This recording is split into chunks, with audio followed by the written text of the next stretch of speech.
My name is Dr. Ruth Mary Allen, and this is my podcast, Brain Health Unchaining Your Pain.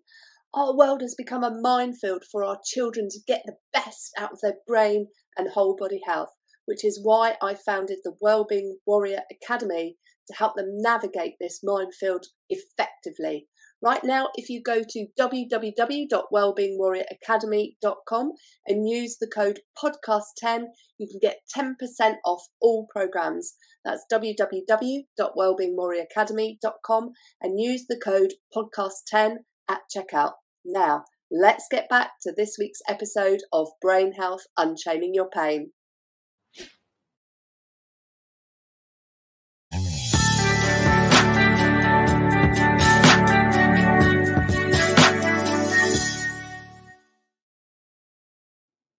Welcome to the show, Brain Health Unchaining Your Pain. I am really looking forward to this conversation with the amazing Ken Rusk, who joins me on the show today. Welcome to the show, Ken. Thank you, Doctor. I appreciate you having me.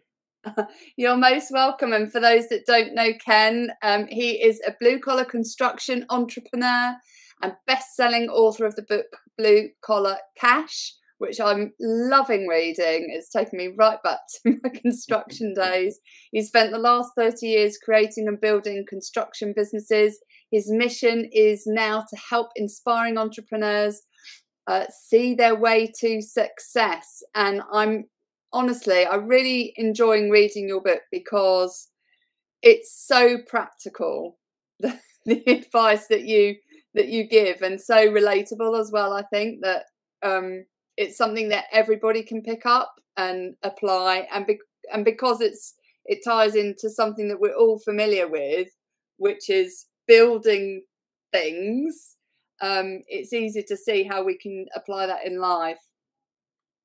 Well, for me, if you were sitting at my desk right now, you'd see a little Post-it note that says "Keep it simple," and it just seems to me that some of the most simple advice that we have out in the world is passed over for all this super complicated advice, things that, require you to go through all these situations in order to arrive at a conclusion. And I just strip a lot of that away and say, let's just keep it really simple and try to put some stuff out there that I think people can actually use. Yeah. Do I think that's so important, and I think that's the power of books and the power of advice that we can get over the internet. And I know we were talking a little bit about what do I do before we started recording, and I kind of think, like, I've come from a scientific background, and it's almost like the scientists have a desire to make everything so complicated that you have to have 3 or 4 degrees in order to understand what they're actually saying. And even then you can't understand what someone's saying. So the whole information just gets lost because it's not articulated in a very simple, digestible way. And I think it's so important, particularly in today's world, where people need small bite-sized chunks of information that they can digest and apply, is to make things simple and to really keep it simple. Because that makes it actionable, doesn't it?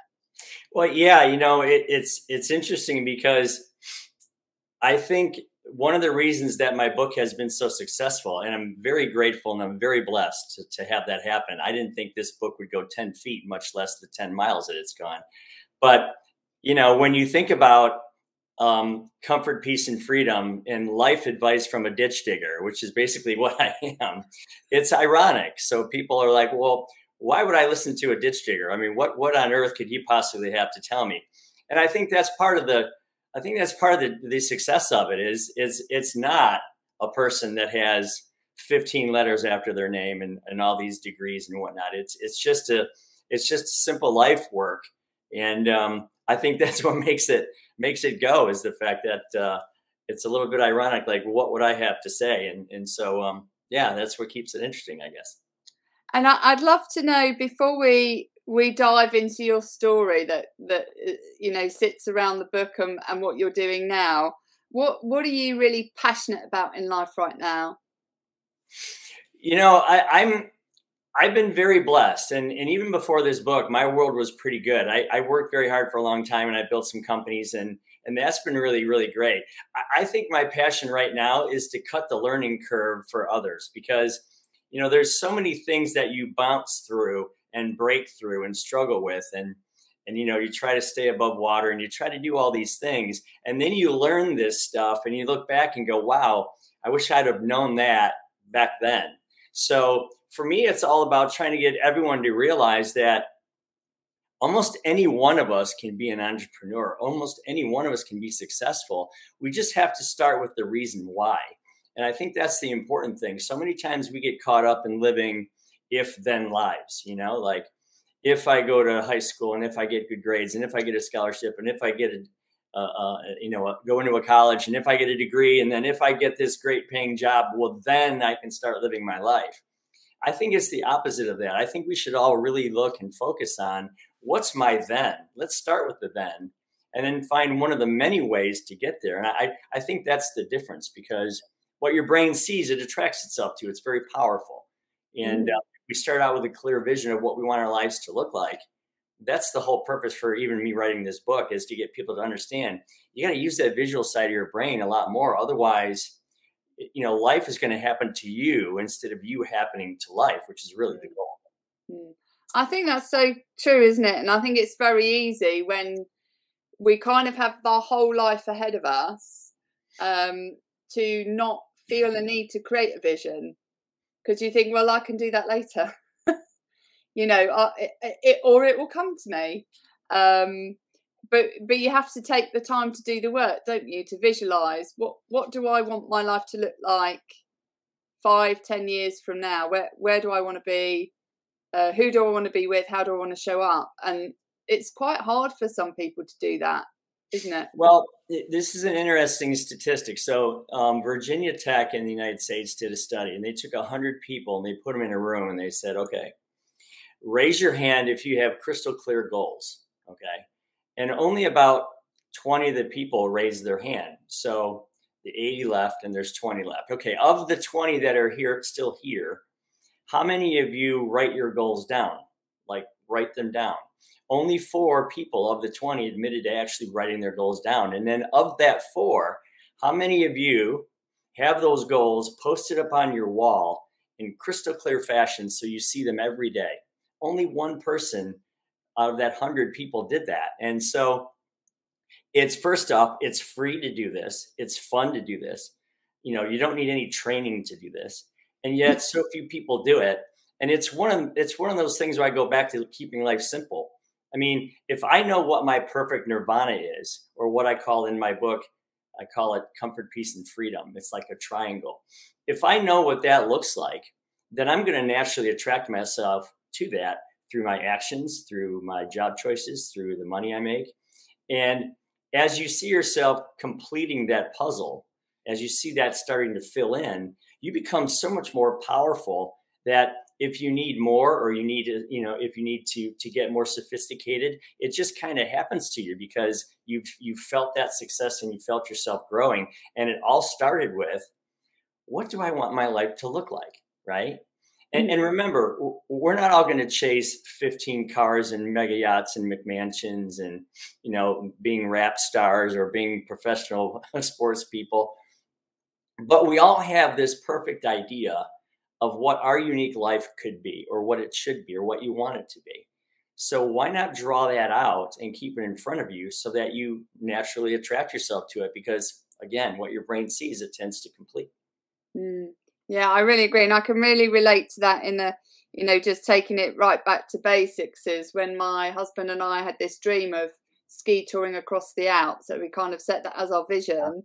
And then you naturally go, well, what do I need to do to get there? You know, what do I need to do to accomplish it? And then you start breaking it down, don't you, and working backwards to the incremental steps you need to take each day in order to achieve that dream that you set for yourself. And when you do that, you accomplish it. Yeah, you know, there's a big difference between a goal and a path. So if I asked you to take out some crayons and a piece of paper, and if I asked you to draw a goal, you couldn't do it because it's a vague concept. But if I asked you to draw a path, you could draw that, right? There's a path, there's trees, there may be sunlight coming through, there's dirt that you're walking on, whatever, right? Yeah. So you can actually do that. And that's the challenge. I mean, so many times we get locked in this, someday I'm going to have a goal. Well, if you break that down, that means nothing, because someday never comes. So in the book, I talk about, I've never built a skyscraper before, but if I did, that was a lesson I learned a long time ago. And basically what it says is, walk yourself through it. So I've never built a skyscraper before, but if I did, I'd probably need some land. Okay. I've never done that before, but the next step would probably be to find an architect maybe. And if you keep doing this and keep going through it, eventually you will have, building materials, and you'll have a construction company, and you'll have, all the things that are the permits and everything that you need. And by the time by that 15th question, you've already built the building, even though you've never done it before. And I think that's what's so important about what you did with your ski trip.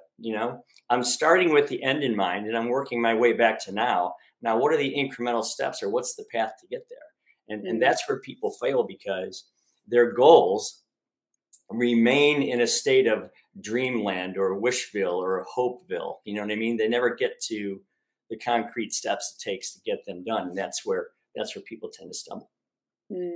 Yeah, I completely agree. And I'd love to know, because we're going to talk about brain health in this context, and the framework that you use, which I think is beautiful, is what is optimal brain health mean for you personally in the context of the journey you've been on to realize your dreams that you've set for yourself? Well, that's a great question. I've been on, I don't know, 150 or so of these podcasts, and I love doing them, but this is the first time I've been asked that question. So thank you for that. That's a really great question. I think it's real simple. I mean, I go back to, do I have the mindset to be spontaneous? Okay. Think of what it takes to be spontaneous. You need to have gotten rid of all the other stressors in your life. Okay. At that very moment, do I have the ability to be anticipatory? And what I mean by that is, how good we are at anticipating vacations. Okay. You're in some frozen place like Ohio in February, and you can't wait to go on spring break in Florida. Right. So you're anticipating 3 months from now, in April or May, I'm going to have my feet in the sand. I'm going to have my beach chair. I'm going to have my umbrella. I'm going to feel the breeze of the ocean. I'm going to hear that sound. I'm going to see the palm trees, maybe have the smell of that suntan lotion on my hands. You anticipate what that's going to feel and look and taste and smell like, right?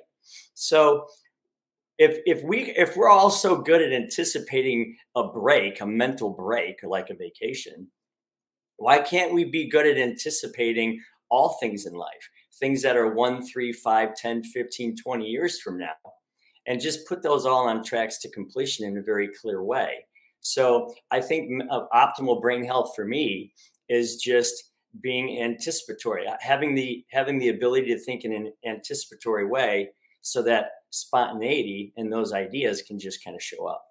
Yeah. Do you know, no one's ever mentioned anticipatory or spontaneity in their definition of optimal brain health for them. And I really love that, because it's really forward thinking, isn't it? And it's putting you back in the driving seat. So in order to anticipate, you have to anticipate something or someone. So you're already framing your mindset into, what do I want, in order to anticipate it. And the best part about it is the power of anticipation is almost like the current in a river. So you get on your little inner tube, and when you have something you're anticipating, that takes you, so it gets you out of bed and drags you along, because anticipation has a power to it, especially to us as human beings. So I just love the fact that it kind of pushes me along a little bit like the current in a river, right? Yeah. So it's hard to get up every single day and be your own best cheerleader.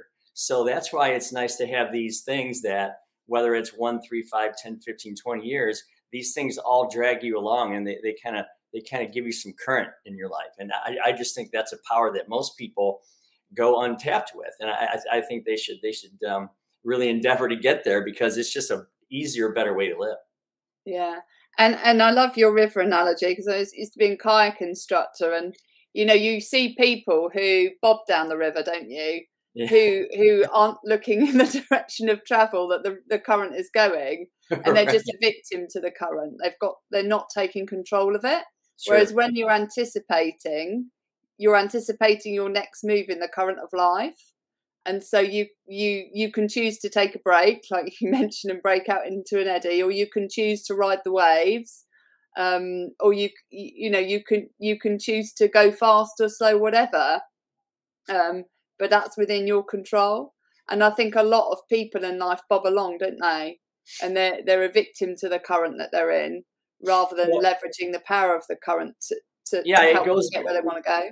It goes back to, you know, life either happens to you or you happen to life, right? You can live a reactionary life, reaction to all the stimulus that comes at you, which means the stimulus is in control.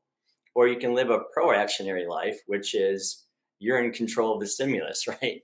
So I just think for me, you know, looking back on the things that I've done, being able to control my input, which allows me to control my output and the quality of that output, being able to control my, you know, the quality and the timing and the completion, to be able to control my day, my schedule, you know, when and how I work, and ultimately to control my financial gain, which puts me in control of my future.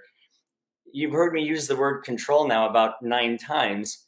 And I just think that's huge, because, you know, you got 90 years on this planet if you're lucky, right? And what I've learned in burning over half of those, unfortunately, is the fact that, yeah, it's up to you to create the life that you want. I mean, you can listen to what other people have to say, and you can listen to what history and experience tells us, but it's ultimately up to you to control all of those inputs, outputs, and whatever to make the life that you want. And it always starts, you know, Elon Musk is a great guy. Steve Jobs is a great guy. Bill Gates is a great guy. What do they all have in common? They have the ability to see things better than most, right? But all of us have the ability to see what our favorite things are in life. Okay, our favorite color, our favorite car, our favorite pet, our favorite, you know, domestic situation, whatever. They have the ability to see things, but so do we. We just have to use that side of our brain, and we're not taught to do that. So we're taught to react to things instead of proact, like I said before. So I just think being able to see things is so important. And, you know, vision is something that is part of my 9 characteristics of being an entrepreneur. You know, things like, you know, faith and courage and humility and initiative and persistence and resilience. But vision, it all starts with that. If you don't see it, you can't get there. I love that. And I think we're very good at having a vision, aren't we, when we're young, because we really tap into the power of our imagination. It might not be a vision that's real when we're little, because, you know, if I ever talk to my daughter Lily, who's only 4, you'll know that she has visions that are beyond the art of the possible. But we somehow get shut down, don't we? I don't know when it happens in life, but it tends to happen, I think, as we progress towards adult life, that we can't have a vision, or we don't give our children that permission to dream, and they get put on this path that the society has decided for them, and suddenly they find themselves, like you mentioned in your story, and I'm one of these people that you just end up going through education after education, and not actually getting into the workforce until much later in life, or getting the learning that you get in the workforce until later in life, wondering, you know, what was the value of all of the education that I had in the first place, and could I have started, you know, work sooner? Well, yeah, there's a couple of things there that I could unpack. First off, I think when I coach people in my company, one of the things that we do is we get a poster board and some crayons, and we have them draw what they want their life to look like what's your nirvana. And the reason I use crayons, and I kind of insist upon that, is the last time you had a crayon in your hand is probably the most creative point in your life. Like you said, your daughter Lily, she's 4. And, you ask them to draw something from nothing, draw a horse or draw a rocket or draw a sunrise, whatever, and they can do it.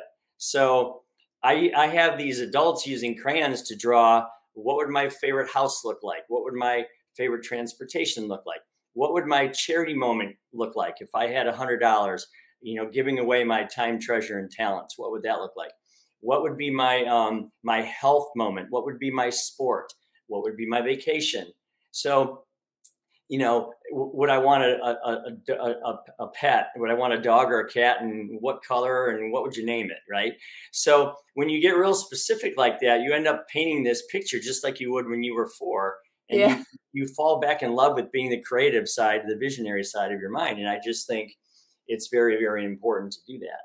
Yeah, I totally agree. And I don't think we give ourselves that permission to pause and be creative, do we? Because we kind of get stuck on the hamster wheel of life. Yeah. And we don't take that time to pause mentally and check in with ourselves and be that creative person and, set that vision for our future. A lot of times when you build puzzles as an adult, what do? You take it out of the box, you put the puzzle pieces down, and the first thing you do is you look for all the square ones, right? So you can build the edge, right? It's what everybody does. So then you take the rest of the pieces and you start to fill in the middle. Now, what do you need in order to fill that middle in? You need the box, because on the cover of the box is the picture. I would venture to say you couldn't build that puzzle without the picture. Now, maybe if you were on a deserted island and you had 20 years, you could eventually figure it out without the picture. But in most cases, you need a vision to start with. And I say life is the exact same way. If I could make the puzzle look like the vision for what I want my life to look like, then all I have to do is fill in those pieces one at a time. And it's a path that you're on. Yeah. So for people that are stuck, they're usually stuck because they don't have that why. So all of those characteristics of the entrepreneur that I believe are within all of us are like stuck in the closet behind the shoes that you haven't worn in a long time. And the only thing that's going to bring that out, the only thing that's going to clean that closet and have you rediscover those characteristics is a reason why, a very powerful, clear vision or picture, just like the cover of a puzzle box. And that's why I think it's so important that people get in touch with that side of their brain. Yeah, I totally agree. And I'd love to go back to your childhood now, when you realized you had the ability to create that vision for yourself. And I know you mentioned that, control is a key word. Is there a time when you realized that you were not in control, or you could take back control? Yeah. So when I was probably 13, I guess. Mm-hmm. So I grew up I had a lot of facial surgeries. I had what's known as a cleft palate. And I was very lucky because I was treated by one of the founders of Operation Smile. It was a long, long time ago. And I was a pretty horrible looking little monster when I was born. And so I went through facial surgeries to correct that. And I used to get bullied in high school. And I remember I used to get bullied. And, it's kids, that's what kids do. It's not right. It's mean, but it's something that unfortunately you have to go through sometimes. And I remember one day where I was getting picked on, and I was talking to a group of people, a couple of girls and one of my friends, and I was getting picked on by this bully. So I decided I had enough. I'm going to turn the tables. And I made fun of myself. I said, you're right. I am this scary monster that you keep talking about. You're right. That's exactly what I am. And half the group I was with was horrified at this guy because what he was doing to me. And the other half was like, pitied him because they were laughing because of what I had done. So I realized at that moment that the power of humor is something very important that you can take to create control in situations and to deflect.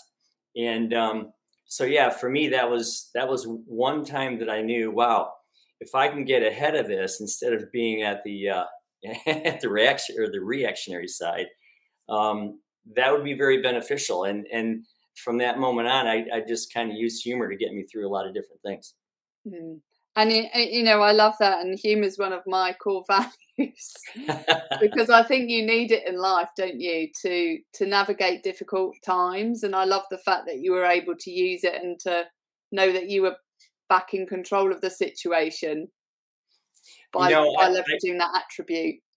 A friend of mine told me once that having a great sense of humor is a sign of genius, and I think he was trying to give me a compliment that I don't deserve at all. But it was interesting because he said most people aren't willing to take the risk that humor requires. I thought, well, that's interesting, because when you are putting yourself out there in a funny way, when you are trying to create a funny situation, or you're exposing what's already a funny situation, believe me, there's a lot of funny situations in this world, obviously. You're taking a risk because that could fall flat. Yeah. You could fall flat for yourself, or the person that you're doing this humor with could not understand it or even be offended by it. So yeah, I think humor is it's my weapon of choice. And I mean that in a positive way. Because I think it helps diffuse a lot of stress and tension in life. And so, yeah, I think it's a pretty powerful tool. Yeah. I think it's also an art though, isn't it? It's not something that, you know, you can't pick up. I don't think you can, or I'm not really started. You can't kind of pick up a book and go, oh yeah, that's how I can be funny. Right. Yeah. Yeah. I think it comes from some area that you need to fix in your own self. But and I'd love to know, obviously, you know, that was really pivotal for you in life. How did that shape your trajectory? I can't say that word either. That put you on the path that you went on? Well, again, I think once I learned that I could control situations, you know what I mean? And again, these are not always good situations. Once I learned that I could control negative situations or stressful situations, once I learned that anger is a choice and fear is a choice and frustration is a choice, and there's split second choices sometimes, but there's still decisions that we make. And once I learned that, you know, I can't have joy if I've got anger. I can't have spontaneity if I have frustration. I can't have wonderment or discovery if I have fear. So I realized that those are like a nightclub, and there's a bouncer out front, and he's only going to allow as many people in as people come out, right? Because there's only so much room in this club.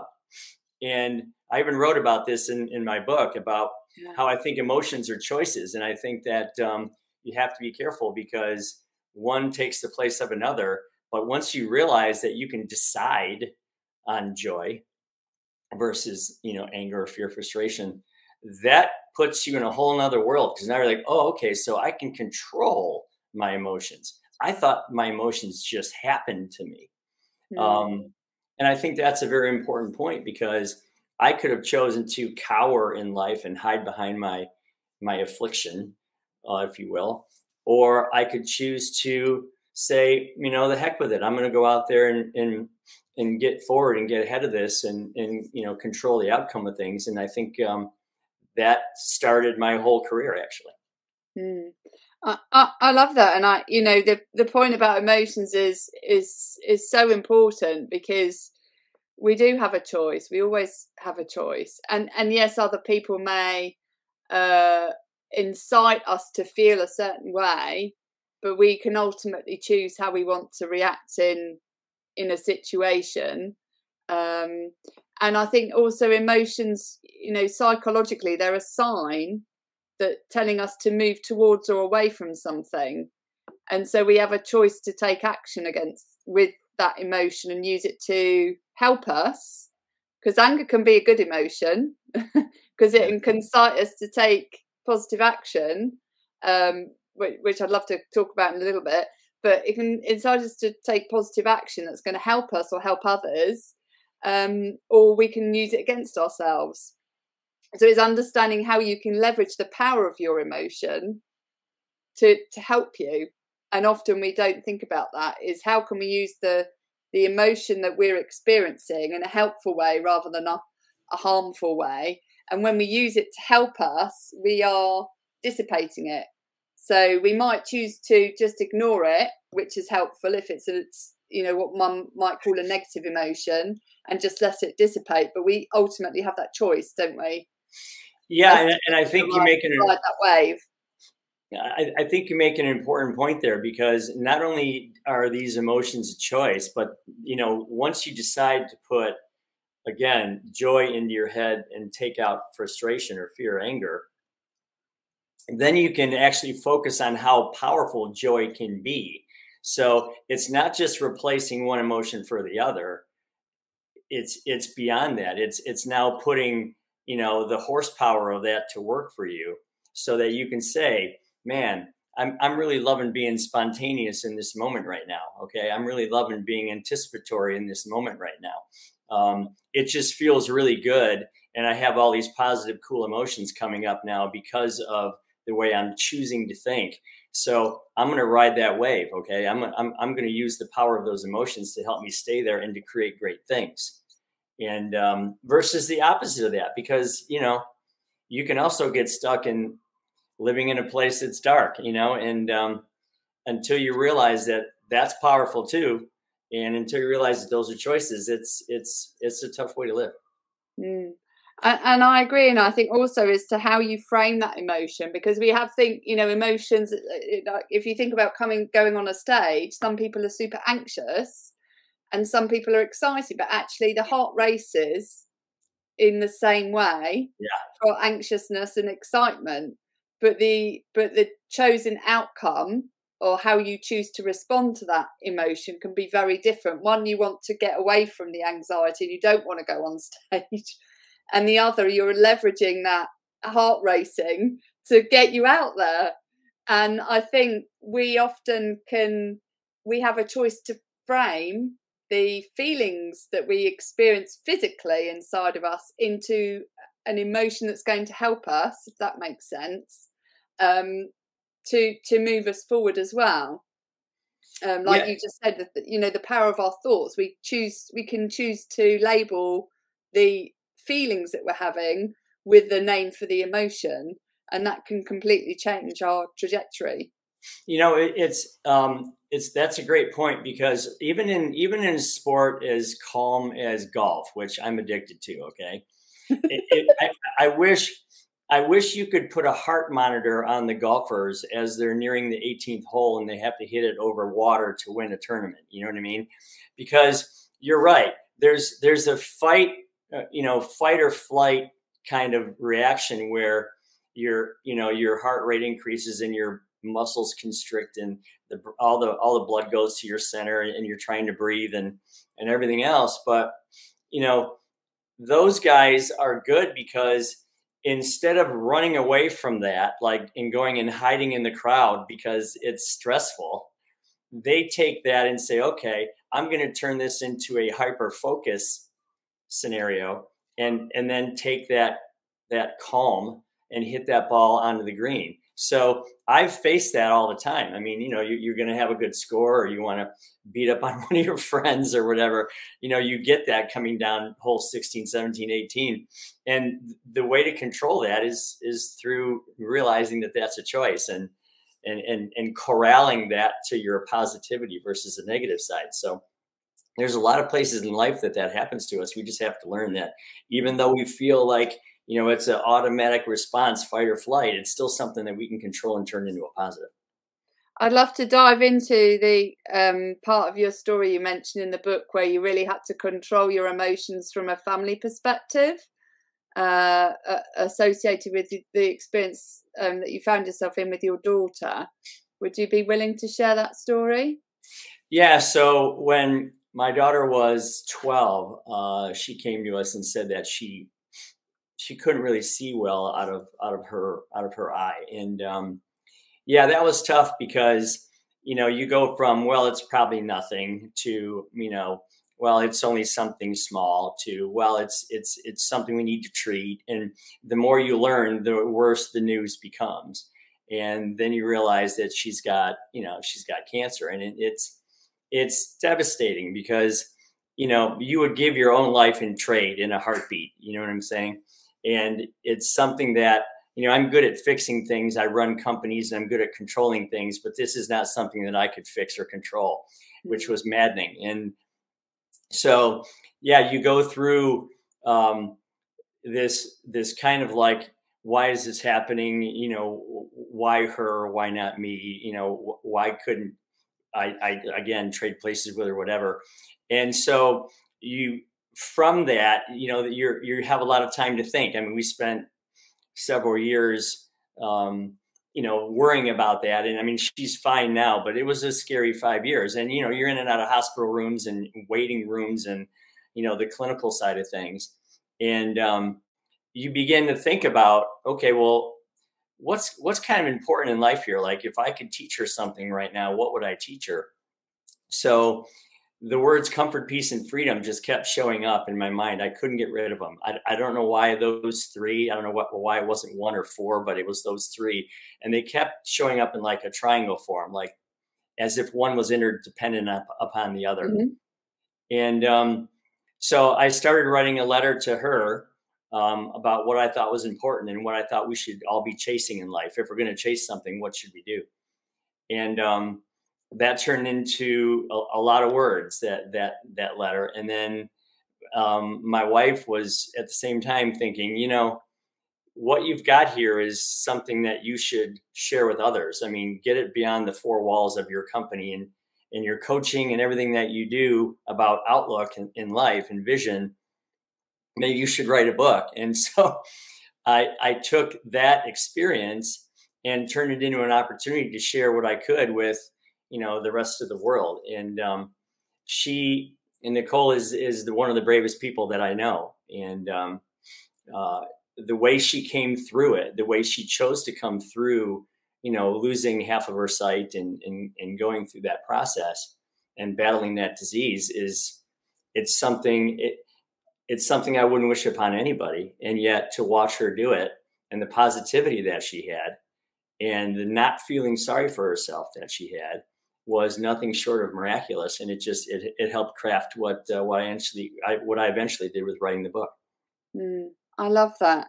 And I wonder also whether you acted as a role model in that process for her, because obviously you focused on what you could do with yourself and in the world, irrespective of you being perceived as a monster when you were little, and working through the operations and so on that you had to go through as a child yourself, and get through the outcome the other side. Do you think I know it's a difficult question to answer, but do you think that played a part in how she framed it for herself? Wow. First off, again, congratulations. That's another awesome question. It really is. I've actually never really thought about that connection, but I mean, it does make sense. What I will tell you is I remember thinking, okay, Nicole, we're all going to go through 3, maybe 4 very, very difficult, terrible things in life. I mean, maybe, we're all going to see these things and experience these things and have to deal with these things. Mm-hmm. And, you got one of your 3 out of the way. Okay. So, it's one of those things that, I tried to take things that had happened to me and things that were happening to her and just, again, like you said, frame it into some positive side. And again, she's a special kid because she was kind of the parent in all this. Nancy and I were suffering through this, and yet she was strong enough to say, "Hey, we're going to be fine. We're going to be good." And so her strength was an inspiration. There's no question. But do I think that maybe what I went through helped frame it? Yeah, maybe it helped me frame the conversation a little bit. But again, good question. And I'm just glad that she's happy and healthy and all that for now. So. And I think, I love the way you talk about what she's gone on to accomplish, in spite of, her limited vision and being the top in her class, or, she went on to do an architectural degree, didn't she? And yeah, well, first off, I mean, you know, again, getting back to golf, her and I and Nancy shared that sport when she was younger, and she didn't let that phase her. I mean, even with half her vision, she was captain of the golf team, and which is amazing. I mean, if you've ever played that sport, it's amazing. So, but yeah, she was like, I can go out and accomplish anything that I want to accomplish, Yeah. and she was very focused. She went on to become an architect, and then she got her master's degree in architecture, and now she's you know, helping us run one of the businesses. So it's really something to watch what she has accomplished, and it's a testament to, you know, you have a choice. You can take this affliction or this setback or whatever you want to call it, and you can allow it to control what your future dictate your future, or you can allow it to, you know, give you some type of boost into the positive side of the emotion spectrum. And she chose to do that, and it's actually helping her out quite a bit. Yeah, we actually had 𝙤𝙬𝙤𝙬 on the show, and he's completely blind, and he's an NFL player. So he's the only blind NFL player. So it's just, you know, that's what he wanted to do, and he wasn't going to let his disability get in the way. Yeah. And Yeah, really it's just amazing. If you put your mind to it, you accomplish extraordinary things. Well, just imagine people that like Stevie Wonder. I mean, think of how difficult it is to play the piano with full sight, and then to be able to hit all those keys, you know, perfectly every time. I don't get it. I mean, it just goes to show you again how powerful the mind can be, even absent of some of your senses. I mean, it just is really a testament to all the people that have not only survived but thrived through those scenarios. So yeah, I'm always impressed by that. Yeah, and I just want to dive into your dad's story, and then dive into your story from a blue collar worker perspective. Is, you know, obviously your dad wasn't going to take no for an answer. I think that seems to be a trait in your family. In the context of opportunities that presented themselves to him in the workplace, would you mind expanding on that, and then how that, you know, translated into your career and how you grew your career to where it is today? Well, you know, if you can imagine somebody being 12 years old, and they get up in the morning and they would take a train, and then they would take a bus, and then they would take a cab into the city to work at 12. I mean, 13. That's pretty crazy. I don't see many kids in this day and age doing that, or even being allowed to do that, obviously. But yeah, so he had a lot of jobs. I mean, he started and he worked and he did a lot of different things, and you know, he would share those stories with us, and it created a picture of like a work ethic in our minds, right? And then he was a Marine Corps vet. He was in the Marines for a couple of years, and he never saw any action, but what he went through just to become a Marine is grueling. It's brutal. And so one of the things that set off for us is, you know, he had 5 boys, all under the age of 9 in his house. So that's me and my 4 brothers. So between my mom and him, they had to run the house like an army barracks. Okay. So yeah, you know, you had to make your bed, and it had to be perfect. And, you know, he would say, well, no one sits down until your mother sits down after dinner. You know what I mean? So we would have to clean up and do all those things. And there was a discipline and a regimen to that. And, you know, he was a perfectionist, there's no doubt. And most of the times that was good. Sometimes, you know, it was challenging, but I think it just instilled in us a work ethic. And he, you know, when we were younger, we didn't have a lot. So, you know, he gave us obviously shelter and food and clothing and all those things. And it was great because he was trying to make it himself with 5 boys in a house. Right. So we didn't know that we were, you know, lower class, middle class. We didn't know any of that. We just went out in the yard and played. Right. We didn't care. But to see his work ethic as he grew, and then as he became more successful and then became very successful. That was neat to watch. So it kind of set the stage for, you know, what we could do. I mean, if you want it, go get it. I mean, it's out there. Just find a way to make it happen. Mm. And how did you make it happen for yourself personally? You know, obviously you went to school and you raised your, you know, you didn't raise your hand in the context of going to university. Right. And you're like, well, that's cool because, you know, 30% of the class didn't either. How did that frame the scene, you know, set the scene for you going forward to be the success that you are today? Well, you know, when I was 15, I was in high school, and my high school shared a fence with an industrial park, and there was a hole in that fence that we would cut through to get to the carryout after school, and we would hang out there and just do whatever. And I remember going through this parking lot, and there was all these businesses there, and there was people milling around, and there was things that, you know, young kids liked. There was dump trucks, and there was, you know, tow motors and backhoes and equipment and guys running around and a lot of energy. And so my brother had worked there. So I went in one day and like, what are we doing here? And so in the summer times, I would work out in the field digging ditches, you know, fixing wet, smelly basements. And in the winter times, I would work in the office. So I kind of got the feel of both sides of the company, you know, the front half and the back half. And I did that for 3 or 4 years.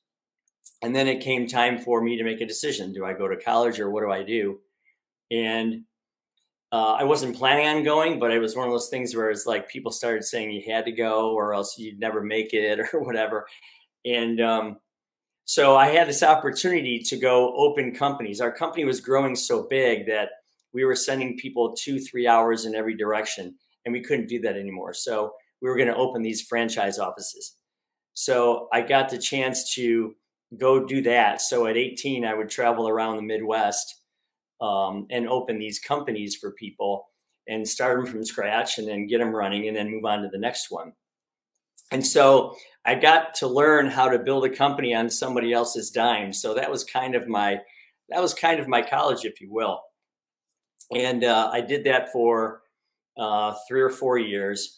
And then we moved out to Toledo, and I got tired of living out of a suitcase, as they say. So we opened our own company in 1986 with like 6 people, and I think we have near 200 today. So it's been a heck of a ride. And what was the big differentiator for you in the context of, you know, getting that on the job experience? How did that really help you accelerate in your journey? Well, first off, I realized that you could start something from scratch and make it work. Okay. And you could repeat that. It was something that it was knowable. Okay. There was a process and a method, and you could repeat that. But the other thing was, you know, when you're 18 years old and you're 5'8" and you weigh 140 pounds, and you have to stare into the eyes of a very experienced plumber who's 6'4", 250, and he's got all this hard hat stuff on, and you're telling him what you want and where you want it. You know, you go through that experience, and pretty quickly you learn what to say and what not to say. So yeah, building out those offices was a lot of fun. It was, you know, there was a lot of anxiety too, but getting through that process and learning that you could repeat it, because I started with, and we talked about vision before, I started with, well, I need this company to look just like the one that I came from in Ohio. Okay. So I need this company to look the same. So we started with that vision, and we just said, okay, we put this room there, put that room there, put this phone there, put that phone there. And then pretty soon we had this organization that would get up and it would start running. And so, yeah, I think that was the really cool part, was first off, knowing I had been there, knowing what I wanted it to look like, and just, you know, connecting the dots between the two. Yeah. And, you know, I want to really dive in before we run out of time, is the blue collar opportunities that are out there that people kind of can be super dismissive of or don't think they exist. And you kind of have to be this white got white collar and you've got blue on. Isn't that ironic? Is that you have to be a white collar worker in order to make it in the world, and that's absolutely not true by any stretch of the imagination. Few people wear collars these days anyway. So I'd love, if you could offer some, given the times that we're in now, and people are, many people are struggling, as to what inspiration could you offer for those that don't have a degree, and are wondering whether they can make it? What advice would you give to them?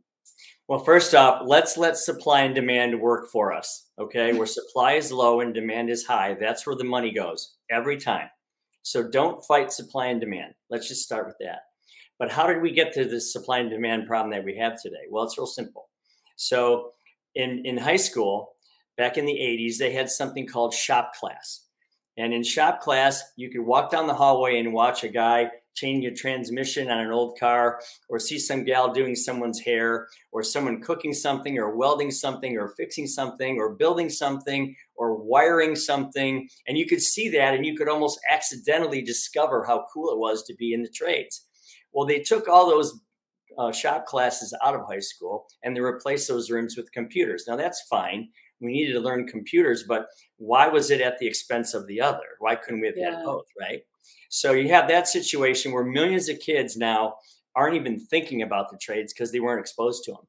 Yeah. Now you have a situation where instead of getting out into the backyard and building a tree fort with lumber and a hammer and some nails, we're building cities on this thing, right? On cell phones. And that's not the same experience at all. So you're not even discovering how to learn tools anymore on your own. Now, if you package those two very powerful forces with the fact that colleges are saying you either go to school or else, I mean, they're influencing parents and teachers and everything in a very powerful way. But I have to tell you, that's creating a blue collar crisis, which goes back to the supply and demand theory. Yeah. It's never been true that you should be looked down upon to be a blue collar worker. It's never been true. And now, because of the supply and demand problem, it's almost advantageous to become a blue collar worker because we've oversupplied all of these rather bland, nondescript business degrees. We've undersupplied people who can do things with their hands. So, and I should say, I'm not an anti-college guy. I mean, if you're going to operate on my shoulders so I can get back out on the golf course, I want you to know everything there is to know about a knife before you pick it up, right? But if you're going to be a teacher or a lawyer or a doctor or a nurse or an architect, I mean, yeah, sure, do that. But if you're just going to school to go and you don't know what you're doing with it, man, there's a whole lot of jobs out there that are paying six figures right now that could use you, and you can create a heck of a life with it. Yeah, yeah.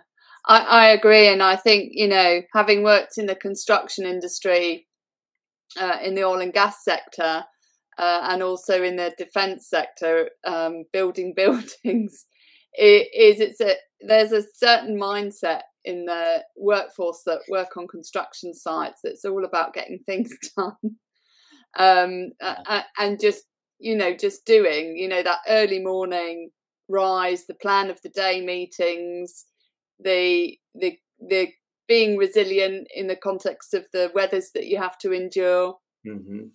And all of the procedures that you have to go through as well, in the context of getting something built, is quite unique compared to non-construction related industries or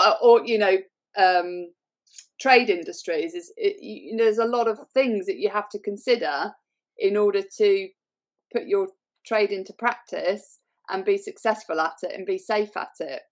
Yeah, well, it's very easy to, to not is it very easy? So sometimes we don't appreciate the value that brings, in the context of the experiences that you've earned in life, and as you're absolute testament to that, and obviously all of the other workers out there that do this. It's a tough job, but an incredibly fulfilling and rewarding one at the same time. Yeah. So you know, remember the control thing that I said before. There's a lot of things about your life that you can control when you're working with your hands and when you're working for yourself or whatever, you know, but the stand back moment is what's important as well. So, you know, when I'm out there landscaping, and I did a lot of this, when you're out there landscaping a beautiful house and you're putting, you know, big rocks in front, stone and whatever, you're putting pine trees in, and you're making a little creek or a river, and you're mulching and putting flowers and bushes in. At the end of the day, you get to lean back on your shovel and look at that and go, wow, I created that. That's going to stand the test of time. It's called the stand back moment. And I don't think you get that in an office setting sometimes, when you're just one small part of a very big operation and you don't really know how you fit. So, you know, don't discount the satisfaction that you get when you're out there doing something with and for yourself. Now, that comes with responsibility, because no one's going to get you out of bed but you. I get that. And some people feel secure in a more corporate setting scenario, and that's fine. But I think what they miss is that ability to control every aspect of your life. And that's just wholly important. And to me, it is anyway. And it's also financially rewarding, because, you know, if you're a contrarian thinker, which I think people should be, if everybody's going one way, might want to go the other way, because doing something that everybody else isn't willing to do that's where the money is. And that's what's going to help fund your future. That's for sure. Mm-hmm. I'd love to dive in just briefly, as I know we're sort of running out of time. It is the three elements of your triangle, which is the comfort, peace and freedom aspects to life. I wonder if you could just give us a quick deep dive into each of those as to what they actually mean and how they can be applied in the context of achieving your vision for those in life. So I actually built a course around this that people can take to change how they think about what their future is. So again, if you're looking at what you want your life to look like, I think you should consider three things. You should consider comfort. Not just comfort in your pajamas on the couch or sitting watching TV, but are you comfortable with who you are? Are you comfortable in your own skin? Are you comfortable with how you portray yourself to others? Are you comfortable with how they see you? And you can work on all those things to make yourself, you know, where you would walk into a room and say, I'm good with who I am. I'm the best version of Ken that I could possibly be. Okay. Now, if you take that one and then you go into peace, well, you know, if I can control my emotions, you know, peace could be considered not at war, right? But I'm thinking if you have the ability to say, I'm going to choose joy, I'm going to choose happiness, I'm going to choose wonder, I'm going to choose anticipation, I'm going to choose discovery and curiosity versus all those other ones, then I can create a more stress-free life. Okay. I can get on top of all my bills and all my obligations, and I can get out in front of that stuff. I have a picture of where I'm going and what I want my life to look like. So my mind is now at peace. Okay. Now, if you couple those two things up together, it gives you a certain amount of freedom now to use your brain to do all those other things. Be spontaneous. Okay. Tell somebody that you love them. Tell someone you want to go out to lunch with them. Go visit somebody. Take your dog for a walk. You know, wash your car, sit in the backyard on a lounge chair and do nothing but listen to the birds. I mean, it allows you to do those spontaneous things, which gives you a lot of freedom, because in choices, there's freedom. And if you combine all those three together, I think that's what our perfect nirvana should be. It should be to go after those types of things and those concepts. And again, you know, I did this with my book for one very good reason. And I'll quickly tell you that when people read a book, a lot of times they put that book up on the shelf, and it's almost like a trophy. Okay. It's like a fish that they caught and they mounted it and put it up on the wall. Right. So they can't sometimes even remember what's in the book, but they have all these books on the shelf. So you ask them, well, how did that particular book help you in your life? I don't know. I just read it. Okay. So I put this course together because I wanted people to almost be forced to change. Once they read my book, I wanted them to say, okay, now I'm going to force myself to change the way I look at my future. And even down to the price of this thing, which is, I've seen courses for $3,000, $5,000. No, this course is $99, and it it gets you a free $25 book, Blue Collar Cash. But if you buy it, you can also give one away to a friend or a neighbor or a relative or a loved one, whoever, for free. So I did this to help people shorten the learning curve to entrepreneurship or to happiness or to control or to vision. So just know that if you decide to do that, you're not only going to help yourself, but you're going to help somebody else in the process. And I think it's incumbent upon all of us who've been given gifts or who've been successful to give back to others. And that's just what I'm trying to do. I do know. I love that. And I love the fact that you making it accessible for all. Yeah. Which is so important, because I think, you know, the analogy of the book is, it's so easy, isn't it, to read a book and put it up on the shelf. And, you know, people say, oh, I've read that, but they've not done it. Right. You know, you can do a lot of reading, but no applying, which comes back to education, doesn't it? You know, the analogy of education before we started recording is, you know, you said, oh, I haven't got an education in brain health. And I said, it doesn't matter. You've got the on the job experience, the learning, and learning it, you know, is 70% of your experiences on the job, not from books. And so it's about applying what you've learned is so important. And obviously learning from people who've applied what they've learned through their own personal experience and being successful at it is the best way to learn, is from those that have achieved the outcomes that they wanted in life. So absolutely, I think that's so great that people have got access to that and they can share it with others. What one piece of advice would you give to anybody who is really struggling with creating that vision in life? Given this show is all about brain health and unchaining your pain, and sometimes people can get really stuck, can't they, in creating that vision that they want for the future, or maybe something's holding them back from doing that. What would your piece of advice be to people like that? I would just say that, you know, again, I'll ask you this, Doctor. What is your favorite color? Pink. Okay, your favorite color is pink. There's no way I would have known that, right? My favorite color is blue. The beauty about that is we all have our own favorite things, okay? And you and only you know what you're passionate about. You and only you know what your favorite color or favorite anything in life is. You and only you know what you'd be good at. You and only you know how you'd like to spend your life and what that perfect nirvana looks like.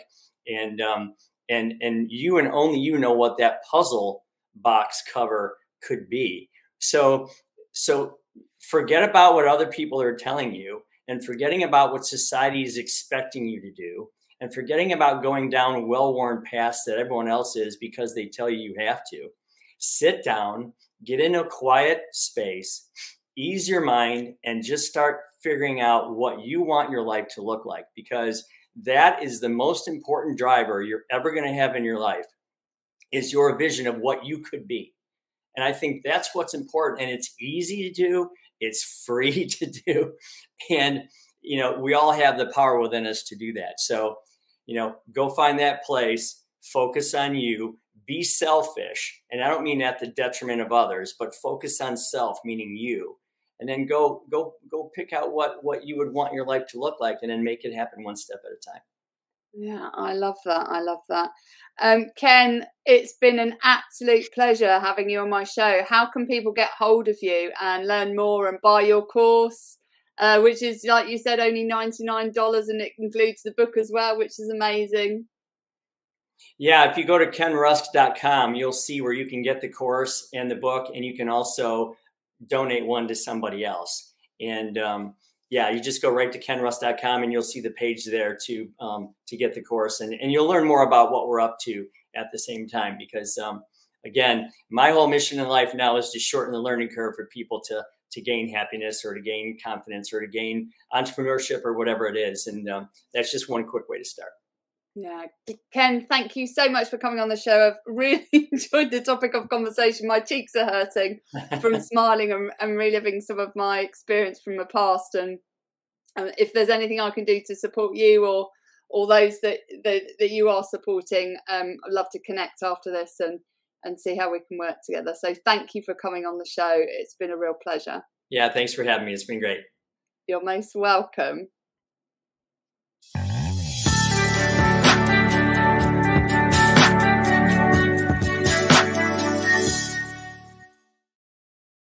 I really hope you enjoyed that conversation. Thank you so much for listening. Please be sure to like and share this episode and leave a review on my website or on Apple Podcasts. If you're looking for opportunities to optimise your brain health or unchain your pain from a past trauma, make sure you visit my website www.ruthmaryallen.com and use the code podcast10 at checkout to get 10% off all programs. And always remember, you are not stuck with the brain you have. You have the power to make it better. You have the power to unchain your pain and optimize your brain power and performance so that you can win back energy and time doing what you love.